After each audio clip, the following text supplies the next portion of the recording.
Welcome everyone to another episode of the Everyday Trader. It is good to be back with you. I missed you all last time. This is Greg Jensen from Options Animal. Eric, I'm glad you were able to keep our streak going a little bit at least. I know we took a break over the holidays.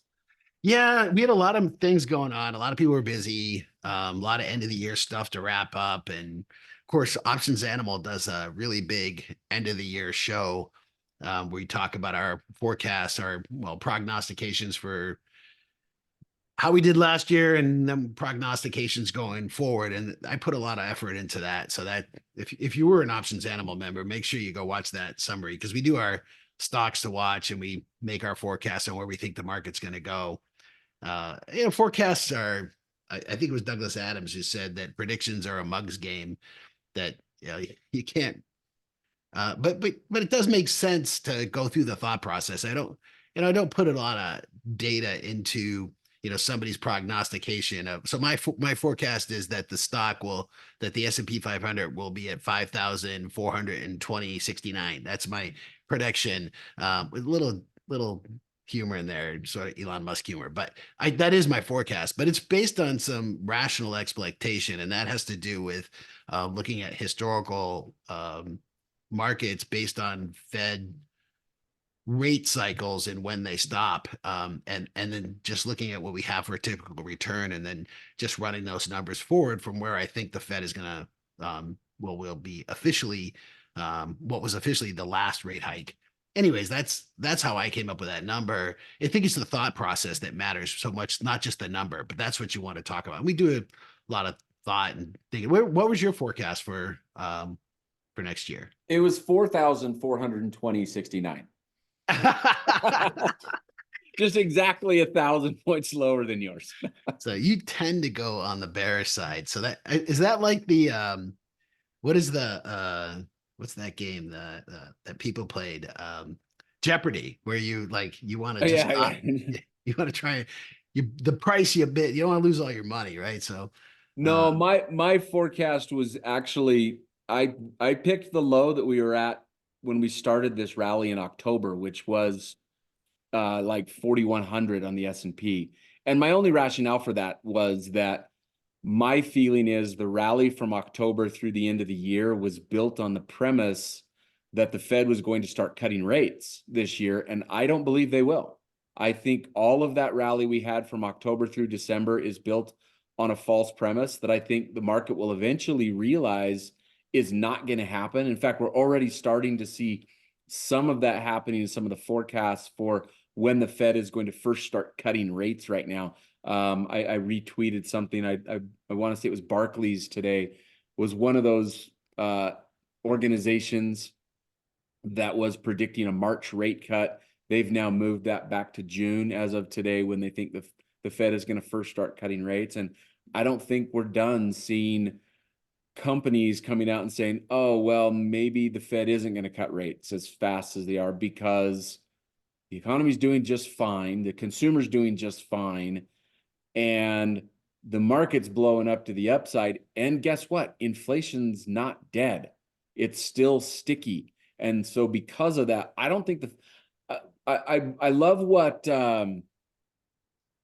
Harker said just a couple weeks ago. He actually made the comment in the Fed meetings. It was when the meeting minutes were released for the December meeting. And that is that the Fed rate increases are not off the table yet, let alone that they're going to start cutting rates. They may still raise again if they have to. They're being data dependent, and that's kind of the point. And so I think the market really wants the Fed to cut rates. They think they're going to. They're pricing it in based on the fact that that's where historical normalcy bias has us, because we're used to rates being at zero. But if the economy can operate at 5% interest rates and still have growth, if we can still see GDP growing, if we can still see earnings growing, and interest rates are at 5%, there's no need or reason for the Fed to cut rates, because the risk that they take in cutting rates, if they haven't truly conquered inflation, is reigniting that inflation again, which could cause some damage. So I don't know. That was my forecast, was that I actually just think we're gonna take the rally back that we had in the fourth quarter. And we'll be back where we were in October. Well, I don't know how you can look at the CPI data and the PPI data that we have and say that we've won. If you here's a chart of CPI, the headline and the core. It's argue the core is maybe still dropping, but headline, which is a little bit choppy, and that's why we look at core. But headlines below, usually headlines more volatile, and so that's why we look at core. But if we're trying to get down to 2%, I mean, I don't know what sort of extrapolation you do to think that in March. I mean, we're just this is now. Do we have to get to 2%? And I had a conversation actually on Twitter with Claudia Salm, who's responsible for the Salm rule, which looks at employment data and predicting a forecast. And by the way, she's saying she doesn't see a recession coming based on employment data, but that was last week. But her argument is that we don't want to overshoot, so we're going to cut before we get to 2. But what do we need this? Do we need to see a 2? We're still in the 3s. Do we at least need to see a 2.9 or a 2.8? And this doesn't look like, I mean, I could easily argue that we're going to go sideways. We're not on a trajectory down. And I think we're going to need a few more months worth of data. I mean, there's different charts and different ways to look at this data, but however you look at it, I mean, CPI is not coming down as dramatically. And PPI, we had the PPI number today, which where's PPI? There's a producer price index, a little bit better. It did come down a little bit more than expected. Now, this is the producer price index, so we don't use the 2% goal. Numbers were a little lower than anticipated, and the market seemed to like it, as you can tell by the CME tool. If we look at this, is looking at the March meeting. This is today's rate probabilities. This is yesterday. This is a week ago. This is a month ago. And there's definitely been a shift to the left. And shifting to the left means a rate cut, because right now we're at 525 to 550. This is the current rates, Fed funds rate. And if we look at this probabilities, this is showing that we're 74% chance of a rate hike in March. I mean, I'm still in the camp that, what's that? A rate cut. I'm sorry, rate cut. You're right. Sorry, rate cut. 20% chance we stay where we're at. I'm in the June. I think we don't actually cut rates until June. I think this is all a little too soon to declare that we have inflation under control. But man, this narrative just doesn't seem to die. Well, we're going to cut rates, and the Fed says, no, that's not what we're saying. That's the you listen to Harker. I mean, that's did I mention who's the woman that did I mention that now? Esther? Yeah. Yeah. She said she doesn't think we're ready to cut rates in March. So I mean, so you got people on the Fed saying this. I know that actually one pivot is Waller. Waller did make a comment earlier in December saying that we might need to cut rates sooner than we're thinking, but I don't know what he's thinking the sooner. Was he thinking 25? But I don't know. If you look at, this is another chart I wanted to share. This is an interesting one. I didn't mention it to you, but where are we going in terms of, are we going to have this soft landing? And this is Deutsche Bank research showing Bloomberg articles mentioning soft landing. This is interesting. Going way back, you can see that soft landing. This isn't, we're hearing soft landing, and we're like, what is soft landing? We've been using that term for a long time. And we're at the peak here, and this down here is recession. So what I wanted to mention is where we are right now in terms of the outlooks. You and I have had opportunity to look at a lot of different outlooks from different organizations, and it is a mirror image of where we were 12 months ago or 13 months ago. 13 months ago, so December 2022, everybody was calling for a bad year. Everybody said, put all your money in bonds. Stocks are going to be down. And we had one of the best stocks years we've had in forever. I mean, one of the best stock years ever. that happened, and all of the economists and all of the consensuses were pointing the other direction, that we were going to have a bad year. So it's a little bit scary now because everybody is like, "Oh, we're going to have a good year." So you might win on your forecast. I was going to bring this discussion up back earlier, where you're talking about your forecast for the S&P 500 for the year. Well, here's where I'm optimistic looking at this chart right here, because if I'm looking at that first one where the soft landing, there's only one of those narratives in the past where it did not lead to recession. And that was the spike in 95 and 96. And what happened right then? The internet. And what do we have going right now? AI. We have AI, and AI is what is saving the economy right now. I listened to an interesting piece this morning. There's a lady on Bloomberg talking about the S&P's earnings, and says that if you strip out the S&P earnings right now of the big 8 companies and the earnings growth that's contributed to those 8 companies, the S&P earnings right now are actually negative. But there's so much growth going on in those 8 that we actually have good, solid S&P earnings growth. And a lot of that growth is centered around AI. And whether it's Microsoft or NVIDIA or Google or Meta or which one of those big companies that has the S&P real growth that's coming from AI, I think they all are. And that can be what saves us from going into recession. Now, here's where I think the market could run into trouble. I think that's happening. I think we are seeing growth in AI. I think we are seeing spending in AI. The mistake that's going to be made by the Fed is if they cut rates. Because if they cut rates and they don't need to cut rates, they're going to spike inflation again, which then will cause them to have to really slam on the brakes, which then will send us into recession. So I don't think recession's this year. The recession will happen is if the Fed makes a mistake this year and actually caves to the Fed fund futures tool and says, "Oh yeah, we gotta cut rates because the market wants it." Yeah, we have to step back and look at the bigger political picture, geopolitical risk picture, specifically, again, what's happening in the Red Sea, affecting logistics supplies around the world. You see that Tesla shut down the Germany factory because they're not able to get parts because of they can't ship through those straits. And I'll tell you one thing though that I take away from this. I lean libertarian, and I am a big supporter of anti-war. We've spent, I mean, there's somebody was doing the math. I think we dropped $39 million in munitions or something like that, or $100 million. We just from what we just dropped on the Houthis in one day. There's some argument to invest in defense companies right now. But from a bigger standpoint, one of the things that I think is pretty clear over the past decade plus is that the administration and the Fed and the Treasury are committed to supporting this economy.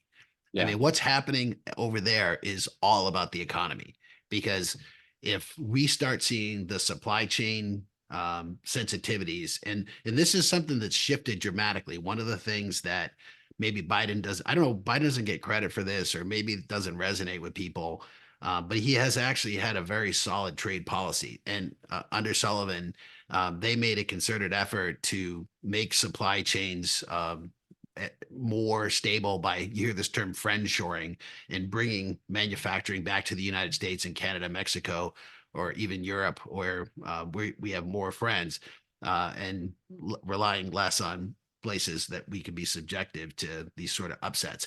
And seeing what's happening there, I believe, is firmly, it's oil, it's shipping, it's products, everything. And this is a demonstration of the government's commitment, because this is all about commercial stuff, what's happening there right now.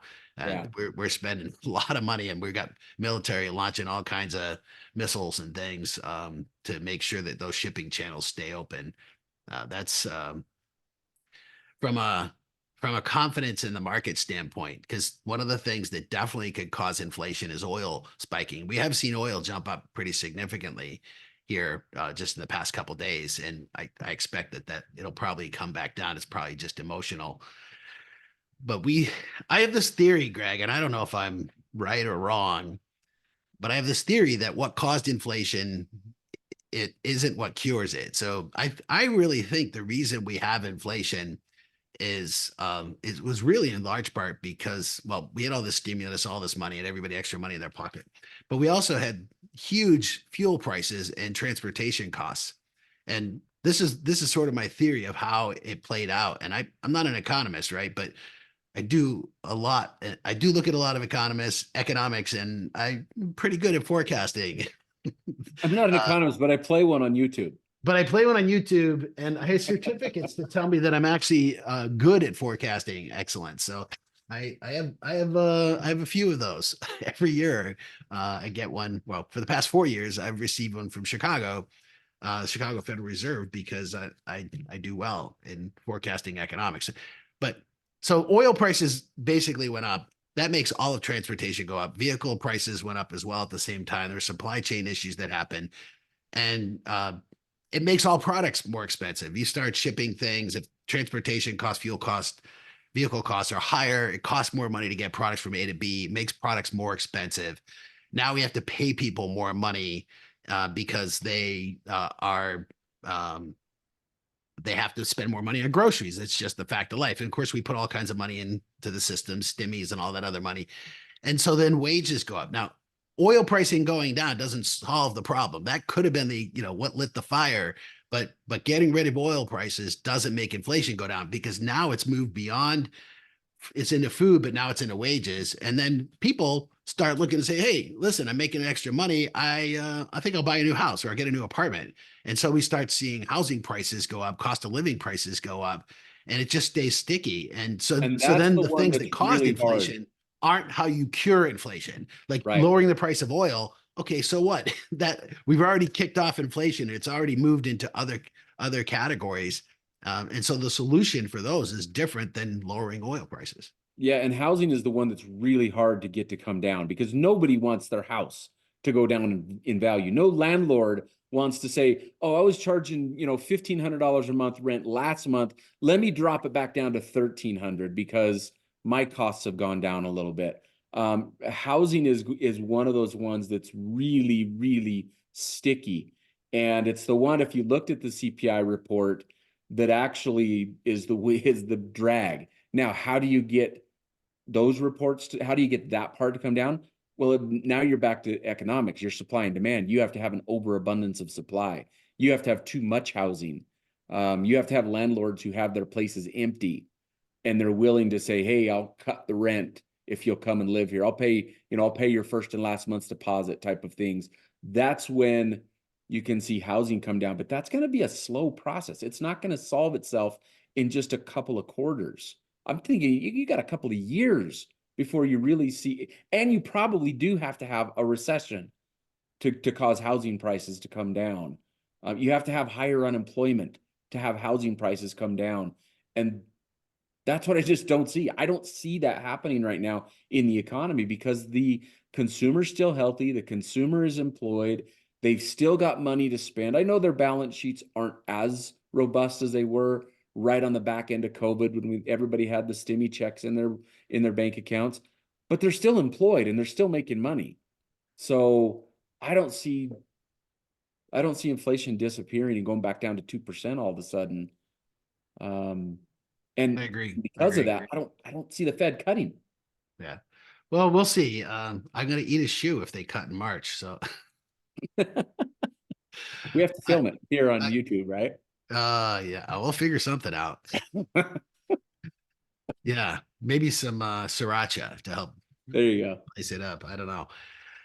Um, yeah. So yeah, anyways, what are your thoughts on the Magnificent Seven? I they are still what's driving the economy. I'm not saying that the other companies have not been participating in the market rally, but you look at the innovation that is continuing to come from Tesla. You look at the innovation that continues to come from Meta and from Microsoft, they're driving the economy right now worldwide, and their demand for their products is still as solid as ever. Now, are they expensive? Yeah. They've got a lot of perfection priced in, so they have to continue to nail it on earnings. But so far, they've done pretty good. I mean, the only one arguably that's maybe peaked on earnings a little bit is Apple.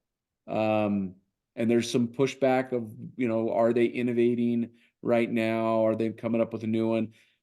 We'll see. I mean, they've had pushback in the You past. gonna buy the Vision, Greg? The Vision Pro? I will eventually. I'm not going to. Really? I 3,500 probably bucks?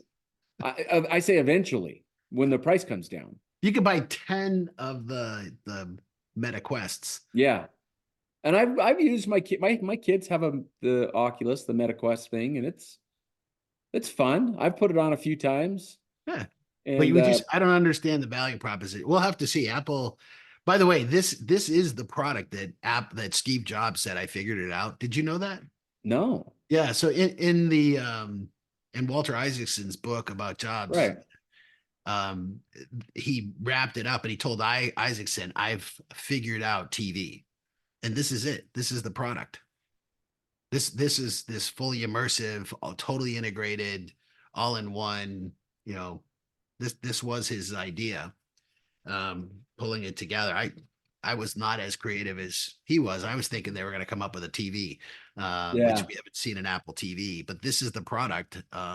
We'll see how it goes. I don't imagine when people are saying that these headsets are heavier than the Oculus, and I think eye fatigue. And I mean, if you do anything physical, you sweat around the seams, and we'll see. And the other thing too is those eyes. You can see people's face, like it has cameras showing your eyes. It just seems creepy. It does seem creepy. I will agree with that. It's creepy. Howard, Howard Linson? Yeah. Yeah, I get his newsletter, and he was saying he's gonna buy two.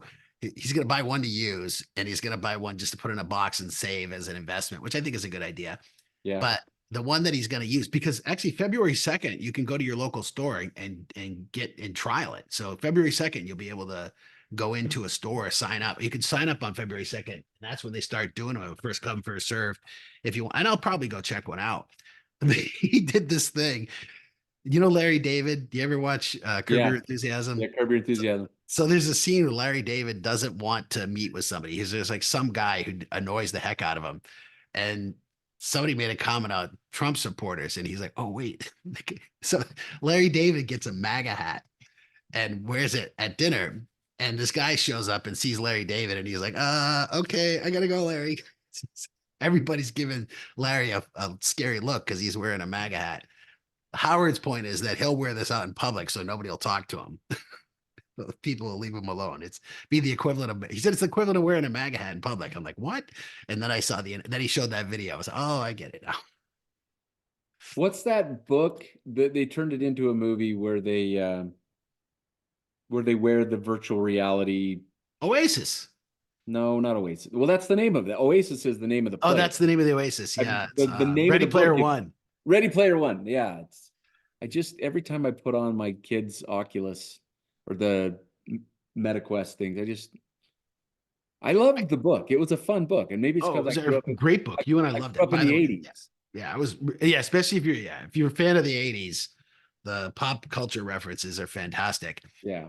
I think, MetaQuest, this virtual reality isn't going to work until it's on a device like this. Right. I mean, I'll take something a little thicker, but until I can put it on like this, and I think we'll have something like that eventually. Some augmented reality with, stock charts streaming by here and text messages, and I can, do that. You probably, my eyes will be freaking out. People, I don't know what we'll see. We'll see. It's an interesting move where it's going, but I'm with you. I think Apple's looking a little bit, we Microsoft passed them for a bit on the $3 trillion mark. Who do you think's the first to go to 3 trillion, Apple or Microsoft? Or 4 trillion. I'm sorry, 4 trillion. With the 4 trillion? Yeah. Probably Microsoft. I think they've got a better position in AI right now, which I think is driving earnings growth. So it's gonna be reflective on earnings. So I pivoted my portfolio this week. I closed I had Nvidia shares. I sold Nvidia, and I did my favorite trade. So you and I talked at the beginning about whether we should dive into this here, and maybe you didn't ask which one. I mean, there's a not publicly traded company that could get there first. Who's it? I think SpaceX could get there first. What? I still think it's the most brilliant thing he's created. I shouldn't give it all the credit to Elon Musk, but obviously he's at the What? How can you not give it to him? he's at the driver's seat of SpaceX, and SpaceX is anyway. He's the guy that created this. Do you know what this is? No. Boring Company, Oh, the Boring Company. Yeah. burnt hair. Yeah. Do you know this? No. You know what this is? No. This is cologne that smells like, Smells I'm like not joking, burnt hair. There you This go. has to do with the the not a flamethrower. Yeah. So, yeah, and somehow the joke was that singed hair and this it smells like burnt hair. Why did I buy it? I don't know. I have a problem. 420 reasons why you bought The it. essence of repugnant desire. Nice. Yes. Well, The smoke show. Hey there, smoke show. Congratulations on your purchase of burnt hair. It's going to be lit, but yeah. not literally lit. Flip over the card for some legal language about flammability. I think the Magnificent Seven, Grade 8. I think they've added another one recently. I still think you have to have exposure to them, even though they're expensive right now. Arguably, some of them had huge runs. I hesitate saying jump in and buy Nvidia now. There's so much perfection priced into that one. I actually don't mind Meta. Meta's not a bad one right now. I just think Meta's positioned pretty well. I know everyone says they hate Facebook and they throw all these quotes up there about, teenage usage of Facebook, which is true. But ask teenagers how much they use Instagram. I think I would not, they say don't underestimate Elon Musk. I would not underestimate Zuckerberg. Yeah. He is very, very creative and he has demonstrated his ability to pivot. I think, I think they're a very creative company. They're trying to do this virtual reality thing too. We'll see how that plays out. I mean, they're a good company. They make good money. Their PE ratio is not as bad as some of the others. It's I think we'll see. It might come under different brands or something, but I would say don't underestimate Zuckerberg. He's a smart guy. So we'll see. Like I say, I think you have to have exposure to them. It doesn't mean there's not other opportunity. I mean, there's opportunity in a lot of different places right now. I think there's some good trades. You just have to be willing to be flexible. Don't be dogmatic in how you view the market.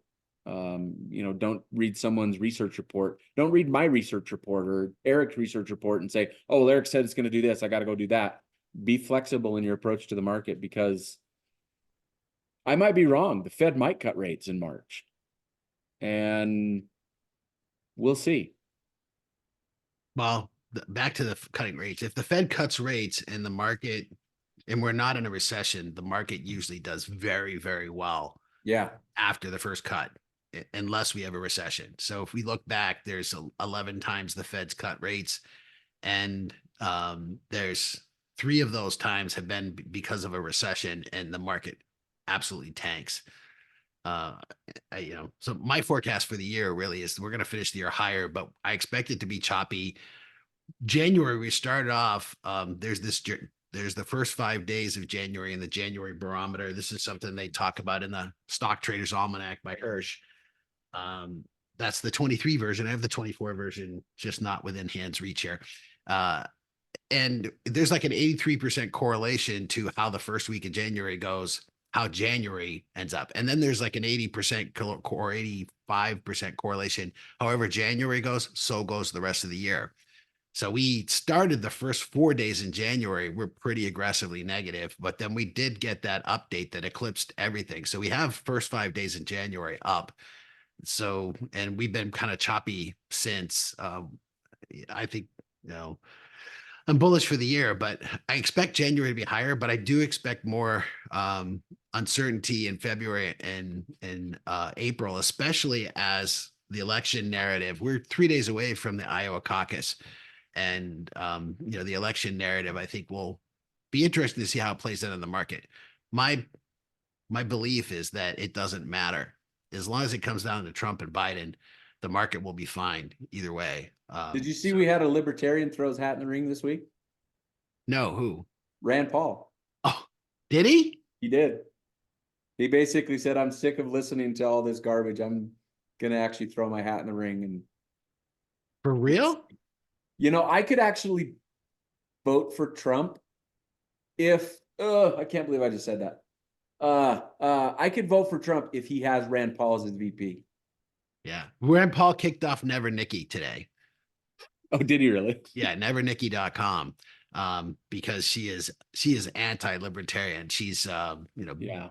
big government. She's free speech and very much pro-war. So she wants to blow everybody, all of our enemies off the face of the planet. And hey, that works out great for all of you, hawks out there. So I'm very libertarian too, if you haven't noticed.